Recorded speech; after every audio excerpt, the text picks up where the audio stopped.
Bonjour, dans cette présentation, je vais traiter la liaison métallique, plutôt une introduction à la liaison métallique, car ce type de liaison, vous allez le voir en détail dans les années à venir. Alors quand on parle de métal, c'est quoi un métal?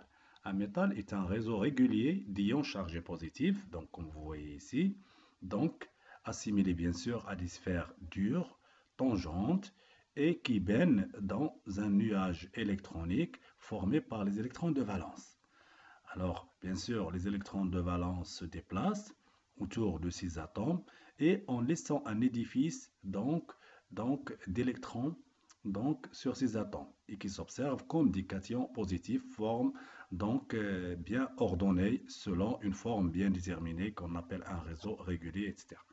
Donc, je vous donne ici l'exemple, par exemple, de sodium. Le sodium, sa couche de valence se termine par, ou sa configuration électronique se termine par 3s1. Donc, il a un électron sur la couche de valence. Cet électron, il se déplace, cet électron, bien sûr, se déplace au voisinage de tous les atomes, et il forme, bien sûr, un bain d'électrons où les atomes de sodium qui se trouvent, soi-disant, en édifice d'électrons et qui s'observent comme un cation Na+, baignent dans ce réseau formé par des couches ordonnées d'atomes de sodium. Ça, c'est le métal sodium. Alors, bien sûr, on peut dire que la liaison, la cohésion entre les atomes d'un métal, est assurée par les électrons de valence, comme ce qu'on avait défini pour la liaison covalente. Et bien sûr, cette liaison métallique n'a pas de caractère dirigé comme la liaison covalente. Parce que la liaison covalente, il se fait selon, par exemple, un recouvrement entre deux atomes axial ou bien latéral. Donc la liaison, elle est dirigée.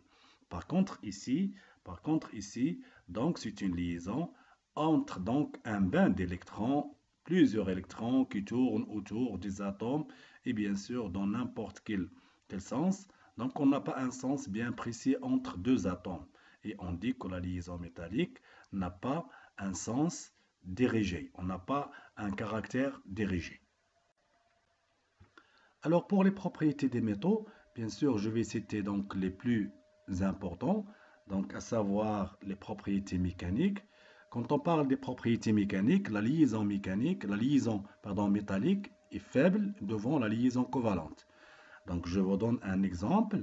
Si on prend le lithium métallique, métal, pour casser une liaison entre deux atomes dans le métal lithium, on fournit aux alentours de 54 kJ par mol.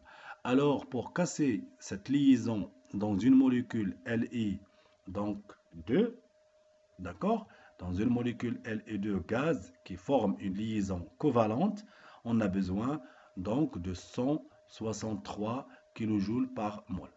Donc, on peut dire que la liaison métallique est plus faible par rapport à la liaison covalente. Alors, deux propriétés mécaniques importantes des métaux sont la malléabilité. Le métal peut être plié. Donc, si vous prenez un fil de fer ou un fil de cuivre ou un fil de n'importe quel métal, vous pouvez le plier.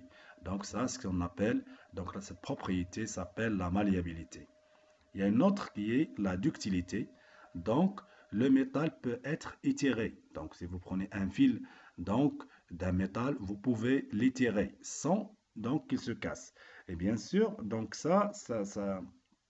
ça vient en fait de la forme des atomes ou l'arrangement des atomes qui sont assimilés à des sphères dures ordonnées selon des couches qui peuvent glisser les unes par rapport aux autres. Et donc, s'ils glissent les unes par rapport aux autres, on peut faire, soi-disant, étirer ou plier le métal sans le casser, sans le changer, soi-disant, sa structure.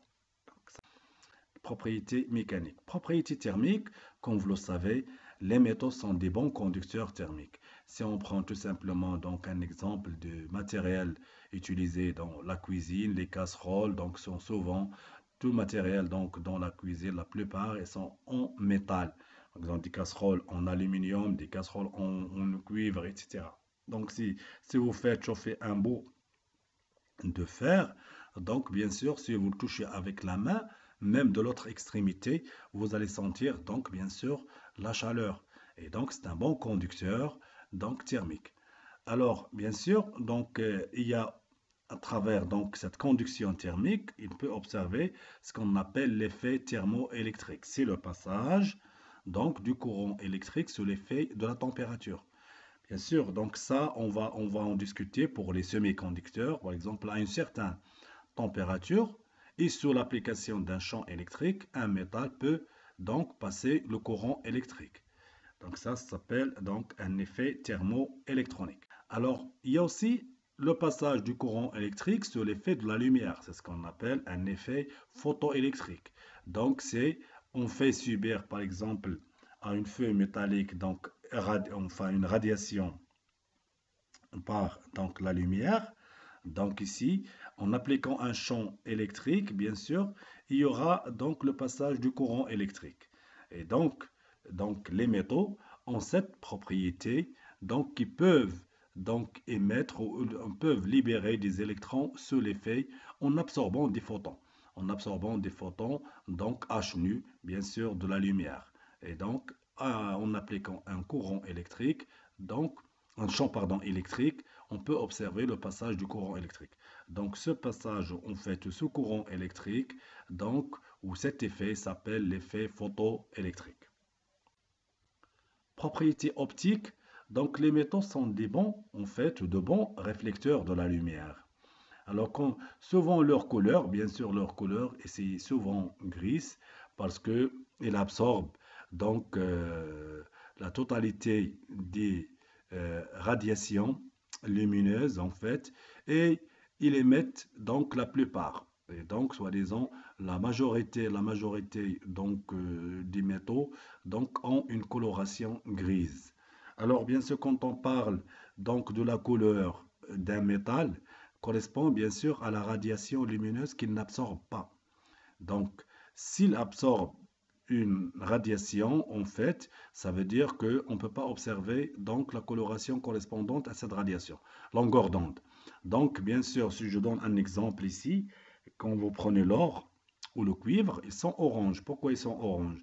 Parce que quand ils vont absorber la lumière, donc, ils vont émettre donc la longueur d'onde de la radiation correspondante à la coloration orange. Ils ne vont pas absorber donc cette radiation.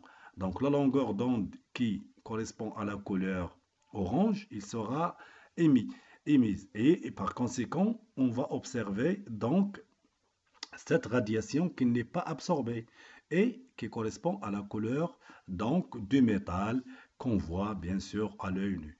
Et bien sûr donc pour ces métaux en version orange. Propriétés électriques, c'est ce qu'on va traiter beaucoup plus dans cette partie.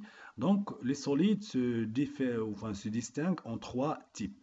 Donc, vous avez les conducteurs. Les conducteurs sont caractérisés par une conductivité importante, très élevée, et bien sûr une faible résistivité. C'est l'inverse de la conductivité. Et les isolants, c'est l'inverse. C'est une conductivité très faible et leur résistivité, elle est donc élevée. Par contre, les semi-conducteurs, le troisième type de solide qu'on peut rencontrer, ce sont des solides qui ont une conductivité, une résistivité comparable, bien sûr, à des conducteurs lorsqu'ils sont soumis à des excitations, par exemple la température, lorsqu'ils sont chauffés. Et là, donc, à température ambiante, ce sont des isolants, et à température, par exemple, élevée, à une température donnée, ils peuvent devenir donc conducteurs. On va expliquer ça donc dans ce qui suit. Alors, pour expliquer donc ces propriétés électriques, plusieurs approches ont été donc soi-disant étudiées. Donc, nous parlons de la première qui a été la base de l'explication donc du phénomène de conduction, que ce soit thermique ou électrique. C'était par Drude, juste après la découverte, 3 ans après la découverte des électrons par Thomson. Et bien sûr, c'est là où il a expliqué donc cette conduction donc en se basant sur la théorie de l'électron libre. Ça veut dire que pour lui, donc l'électron, ils sont libres. Donc les électrons qui sont libres, donc sur, par exemple, une couche de valence, quand on prend, par exemple, un électron sur la dernière couche du cuivre qui est 4s1, pour lui, c'est un électron qui est libre.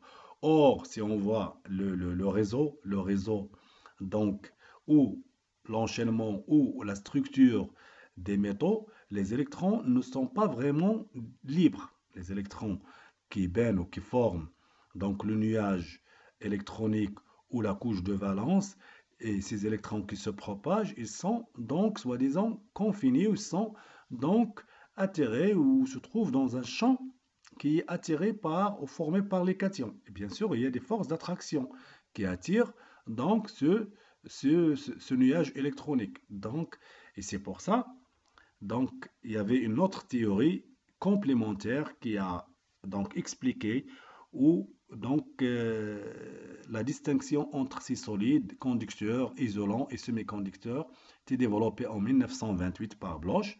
Et donc, on va traiter ici, c'est la théorie. Alors, quand on parle donc de la théorie des bandes, donc si on prend par exemple un atome, il est formé par donc des couches ou des orbitales atomiques. Si je prends par exemple un S, 2S, 2P, 2P il est formé par deux niveaux, enfin trois niveaux, PX, PY, PZ. D'accord? Donc ça, alors pour deux atomes, on observe, donc on va avoir deux niveaux ici de 1S. On a deux atomes, ici deux niveaux de 2S. Et ici, on va avoir 6 niveaux, ça veut dire 2 fois 3.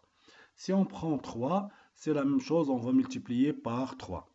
Si on prend n atomes, donc on va se trouver à la fin avec des bandes larges, bien sûr, selon le nombre ici, donc de niveaux ou d'orbitales atomiques qui vont former cette bande. Alors, par exemple, ici, donc sur la dernière bande, par exemple, qu'on a proposé ici 2P, il sera formé par 6, en fait, donc 3 niveaux, 3n, donc ici, 2P, bien sûr, parce qu'on a chaque P contient 3 orbitales, et bien sûr, le nombre d'électrons maximum que peut loger cette bande, c'est 6n, d'accord? Par contre, quand on prend la bande formée par 2s, elle est formée par n niveaux.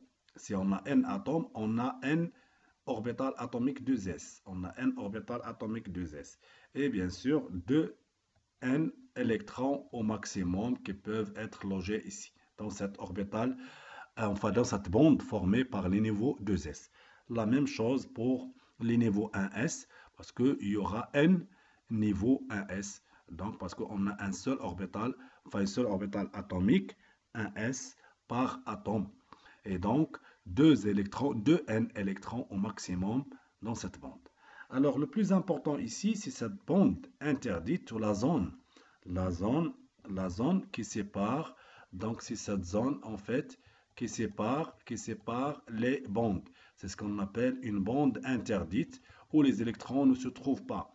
Et à travers donc la largeur bien sûr de cette, donc qui sépare les derniers bandes, c'est ce qu'on va essayer de voir par la suite, ou donc qui peuvent expliquer donc ou distinguer le caractère donc entre conducteur, semi-conducteur et isolant.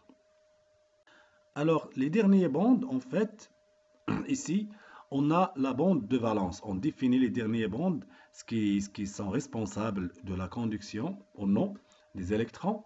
Alors, la bande de valence, c'est la bande constituée par les niveaux les plus élevés qui contiennent les électrons à l'état fondamental.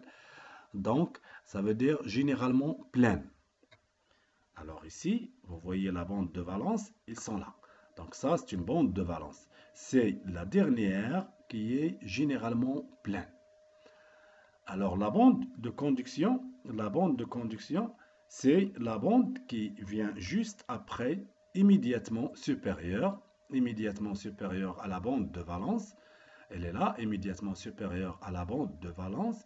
Elle peut être donc vide ou partiellement remplie, D'accord? On va faire des exemples, vous allez comprendre. Donc, ces deux bandes sont donc, bien sûr, en plus de la bande interdite qui sépare ces deux bandes, Donc, on va faire la distinction entre un conducteur et bien sûr un isolant et un semi-conducteur. Alors, une remarque très importante, quand on a donc une bande de conduction qui est partiellement remplie, alors là, c'est un signe donc, donc d'un métal conducteur. Donc, il permet de passer les électrons, comme le nom le dit, c'est une bande de conduction où les électrons peuvent se déplacer. Si on a une bande qui est partiellement remplie, on a presque ici, comme l'exemple, enfin le schéma ici, donc vous avez la moitié vide et ici des électrons. Bien sûr, sous l'effet d'une excitation faible, les électrons peuvent se déplacer facilement ici. Et donc là, c'est une caractéristique d'un conducteur. Donc dorénavant, si on a un métal avec une bande de conduction qui est partiellement remplie, directement on peut dire que c'est un métal conducteur. Alors exemple, alors on prend le cas d'un conducteur. Alors bande de conduction partiellement remplie. Alors je prends le cuivre, cas du cuivre. Alors la configuration électronique, la couche de valence. Donc on s'arrête, donc comme nous intéresse, ce sont les derniers bandes. Ça veut dire si je prends donc 3D, donc 3D c'est l'orbital, en fait la couche de valence elle est formée par 3D10, 4S1. Donc ici on a la dernière orbitale atomique, il est partiellement rempli, il est à moitié rempli. Donc ici il est à moitié rempli, il contient un électron. Or 2S, il contient normalement, enfin, il peut contenir 2 électrons. Donc, N atomes, qu'est-ce qu'ils vont donner? Ils vont nous donner une bande avec combien de niveaux ici? Donc, avec N électrons. Donc, et la moitié, bien sûr, parce que, comme on a dit ici, donc 4S peut contenir au maximum 2 électrons. Donc ici, si je dessine N atomes, on va se retrouver avec une bande qui contient la moitié, donc la moitié pleine et moitié vide. Et donc là, bien sûr, la bande de valence, elle est constituée par donc les dernières orbitales atomiques et qui donne à la fin une bande pleine. Donc si on prend 3D10, l'orbitale, elle est totalement remplie. Donc si on prend n atomes, donc on va trouver une bande qui est totalement remplie.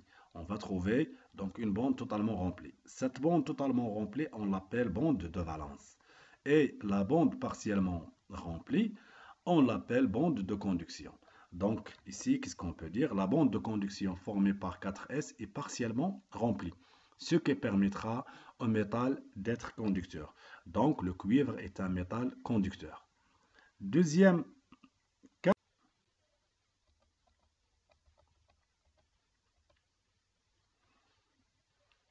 donc ici permet de passer facilement donc le courant électrique. Donc dans les deux cas, le déplacement des électrons nécessite donc une énergie très faible, donc l'application d'un champ électrique fera apparaître un courant électrique. Donc dorénavant, pour dire qu'un métal est conducteur, on peut se baser soit sur donc la bande de conduction qui est partiellement remplie, ou bien si on a un métal bien sûr qui présente donc une bande de conduction vide mais qui se chevauche ou qui donc se chevauche avec la bande de valence entièrement remplie. Là, ce sont deux conditions qui permettent de dire qu'un métal est un conducteur. Le cas d'un isolant. Alors, quand on parle d'un isolant, donc c'est plutôt donc l'écart ou le gap, ce qu'on appelle de l'écart énergétique qui sépare la bande de valence et la bande de conduction. Alors, l'écart, il est très grand. Donc, cet écart, il est très grand. Donc, impossible de faire passer un électron de la bande de valence à la bande de la conduction. Même si on excite avec de la chaleur ou avec un autre type d'excitation, donc c'est difficile de faire passer un électron de la bande de valence à la bande de conduction. Et bien sûr, là, on parle donc d'un isolant. Donc, un isolant, donc ces dernières bandes, la bande de valence entièrement remplie, elle est très loin par rapport à la bande de conduction vide. Donc, je donne un exemple, le diamant où le gap énergétique est aux alentours de 7 électronvolts. Donc, généralement, les isolants présentent des gaps très élevés. Alors, les semi-conducteurs. Un semi-conducteur, il présente au contraire de l'isolant un gap qui est faible, un écart énergétique qui est faible. Donc, c'est-à-dire ici, donc comme vous voyez ici, donc le gap, il est ici, il est très faible. Et donc là, les électrons peuvent se déplacer de la bande de valence vers la bande de conduction, sous l'effet, bien sûr, donc d'une excitation, par exemple la température. Et qu'est-ce qu'on observe? Donc, l'électron, quand il passe de la bande de valence vers la bande de conduction, donc on aura la création ici, on aura la création d'un trou ici, et bien sûr, il y aura un déplacement des électrons donc vers ce trou, et ils continuent donc à se déplacer vers la bande de conduction, et par conséquent, on va avoir donc le passage du courant électrique. Donc, si je prends un exemple, vous avez donc les semi-conducteurs très connus, donc le silicium, le germanium, donc dont leurs gaps sont faibles aux alentours de 1. Voilà. Merci. Au revoir.